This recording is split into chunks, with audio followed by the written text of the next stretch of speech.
Level playing field کی باتیں کی جا رہی ہیں، بلاول بھٹو زرداری بھی شکوہ کر رہے ہیں، تو کیا پیپلز پارٹی اس بات کو سمجھ گئی ہوئی ہے کہ آئندہ اقتدار میں کہیں سیٹ میں وہ ایڈجسٹ نہیں ہو سکتے؟ اصل میں دیکھیں جب یہ اقتدار میں تھے اس وقت تو یہ تھا کہ ایسے لگتا تھا کہ شہباز شریف اور بلاول بھٹو صاحب باپ بیٹے کی طرح حکومت چلا رہے ہیں، اور مقابلے پہ جہاز بھی جو ہے نا وہ سیریں کر رہے ہوتے تھے۔ اور ایک ٹائم تھا کہ شہباز شریف صاحب کہہ رہے تھے کہ جی یہ نوید قمر صاحب جی بلاول صاحب یا مسلم لیگ نون میں بھیج دیں، ہمیں دے دیں، یہ محبتیں تھیں۔ اور بلاول صاحب کہتے تھے شہباز صاحب آپ ہمارے پاس آ جائیں۔ دیکھیں جب اقتدار سے باہر آئے، اقتدار سے باہر آتے آتے کچھ ایسے کام کیے جس کی وجہ سے انہیں اپنی اپنی سیاست خطرے میں پڑی ہوئی نظر آ رہی ہے۔ دیکھیں انتخابات کو التوا میں ڈالنا، اب اس میٹنگ میں تمام لوگ ذمہ دار ہیں۔ اگر آپ سینسز یا حلقہ بندیوں کی بات کر کے آئے ہیں تو تمام ذمہ دار ہیں، آپ کے تمام نمائندے وہاں پہ بیٹھے تھے، ٹھیک ہے۔ اب آگئی اپنی اپنی سروائیول کی لڑائی۔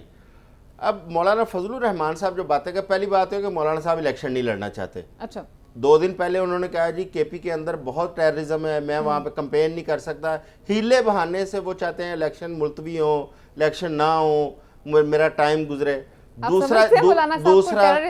دوسرا مولانا صاحب کو سب سے بڑا خطرہ جو ہے نا وہ پی ٹی آئی کی ٹیررزم سے ہے، کیونکہ پی ٹی آئی نے جو ڈبوں کے اندر ٹیررزم کرنی ہے کے پی میں، مولانا صاحب کو وہ خوف ہے سب سے بڑا۔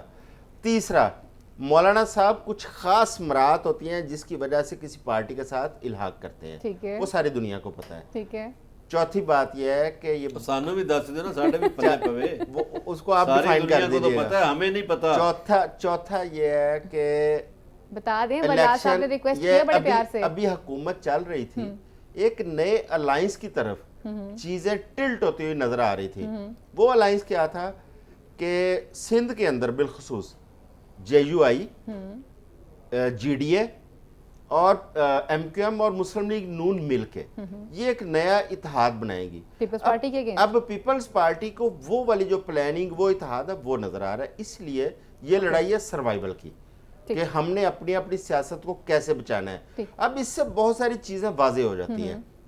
پیپلز پارٹی یہ چاہ رہی ہے کہ آئینی مدت کے اندر انتخابات ہوں تاکہ ایک آئین کی پاسداری بھی رہ جائے، اور دوسرا وہ جو آئین کی دعوے داری ہے پیپلز پارٹی کی اس کا بھی کوئی بھرم قائم رہ جائے۔